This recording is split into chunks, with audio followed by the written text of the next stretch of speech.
This would be a perfect example. Do you want to show the pheasant test? Yeah, let's just do that.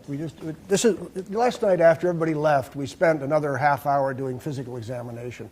For those that stayed behind and saw it, it was kind of fun. But one of the tests which works for pattern 4, for neurogenic claudication, is a test that was developed by an orthopedic surgeon in California whose name was Homer Pheasant.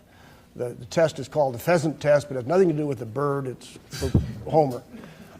The test is a way to bring out the findings of neurogenic claudication quickly. This man walks for several holes at golf, gets his leg symptoms, gets his trouble, and winds up. Now, if in my office he's sitting, you said this yesterday, Daryl, he's normal. The physical exam at rest is usually normal. So the way to bring this out is to use this very, very simple and very effective test. I'll get a volunteer. Be my volunteer for me. Thanks. Actually, I picked on you yesterday. I'm going to get one of the therapists to. Oh no, come on. You're a good-looking volunteer. In patients with neurogenic claudication, the weakness, the findings are often found in the L5 distribution. It's because L5 is at the bottom of the pile and is often affected. So the test is done this way. You test first for his power of L5, which is ankle dorsiflexion. That's one of the things L4 and L5 do, but in our world it's mostly L5. L5 is ankle dorsiflexion. The way you test that, incidentally, sit on the chair for me.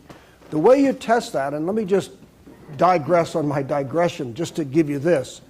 In order to muscle test, in order to power test, it is necessary to overcome normal power. Now just think this through for a second. If you're testing my bicep strength, and I am stronger than you are, and you test my right arm and you test my left arm, and I can beat you on both sides, do I have weakness on one side or the other? You don't know.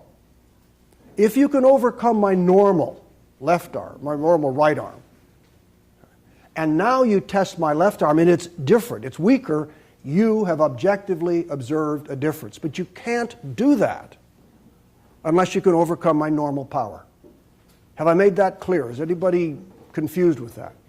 How do you test ankle dorsiflexion, L5? Well, many people are taught, just lie on the bed for me on your back.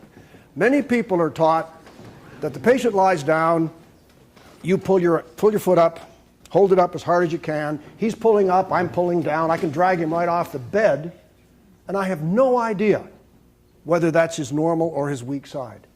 So in order to do this, and this is true in all muscle testing, I need to find a way to overcome his normal. The way I do that, sit on the chair for me, is to have him sit with his heel on the floor, his forefoot elevated. I'll just come over here.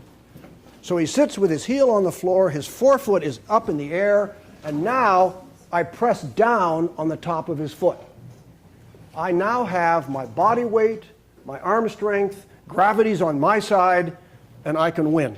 All right? No matter how strong you are, I win. All right? So give it your very best shot. Go for it. Hold it. Come on, fight. Come on, come on, come on, come on. He's struggling like hell, and I'm just waiting my time here, and I'm going to win. Come on, come on, come on. All right? Now, that's just normal, which means I can now compare that to the other side and decide. And if this one is different in my objective opinion, I can see the difference. And I don't need to ask him, was that harder to do? Did you feel weak? I don't care what he thinks. It's what I see. Now, does that all make sense? The Pheasant Test. He's got complaints in his right leg. When he walks, his right leg gets funny and weak and silly. So I test him, and he's at rest, and he's very strong. I'll have you lie on the bed on your stomach.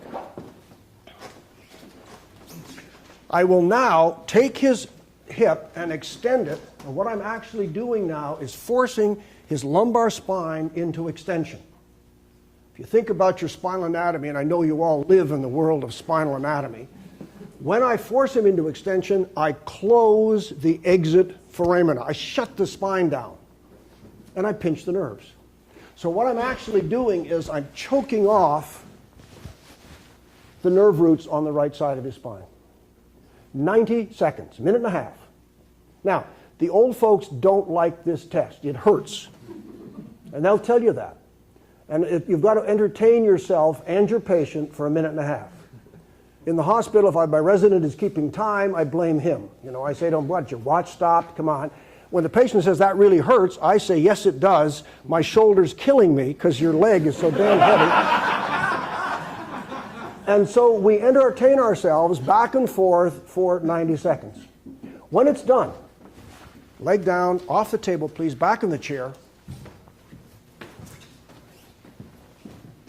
And I retest his ankle dorsiflexion. And what happens is the power is gone. And it just flops.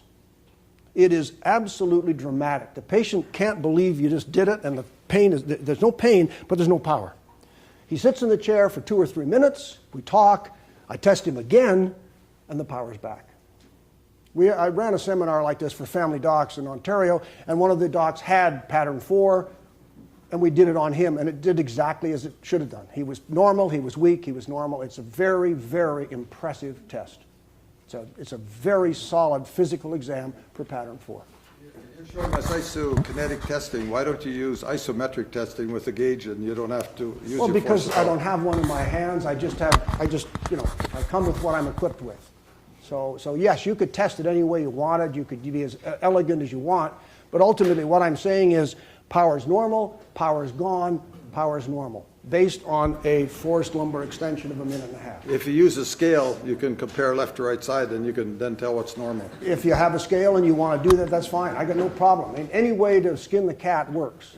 But the important point, and you agree with this, is you must be able to assess normal yourself objectively and then compare it to the other side. The idea that you're stronger than I am, so we do the old biceps. That's the standard one. You pull, I pull. I mean, what a waste of effort. So there's got to be a way to overcome normal and then show a difference. Thanks very much. Anybody got pattern 4, like to come up and have a positive pheasant test done on them? I'd be happy to show you.